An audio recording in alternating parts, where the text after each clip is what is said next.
यमरी फल पनि संस्कृति पनि। तपाईँले यो फल चिन्नुभयो?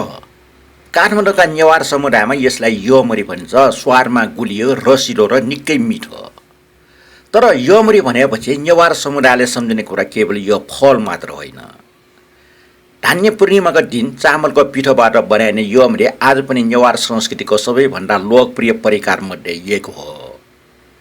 बच्चाको 2 वर्ष र 5 वर्षको जन्मदिनमा यमरीको माला लगाइदिने, आफन्तलाई यमरी बाँड्ने परम्परा आज पनि जीवित छ। नयाँ घर बनेपछि छाना पूजाको दिन छानाबाट चारैतिर यमरी छल्ने चलन पनि समृद्धि र शुभकामनाको प्रतीक मानिन्छ। राटो मच्छिन्द्रनाथको जात्रामा पनि रथको चुच्चोबाट भक्तजनतर्फ यमरी छल्ने परम्परा अहिले पनि निरन्तर चलिरहेको छ। यही यमरीसँग जोडिएको नेवार समाजको प्रसिद्ध लोककथा ढोँचलेचिया बाखामा पनि पुस्तौँदेखि सुनिँदै आएको छ।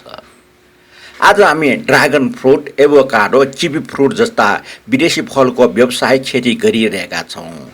तर आफ्नै संस्कृति र इतिहाससँग गाँसिएको यो स्वादिलो यमरी अर्थात् अन्जिरको व्यावसायिक खेतीतर्फ पनि ध्यान दिने बेला आएको छैन र।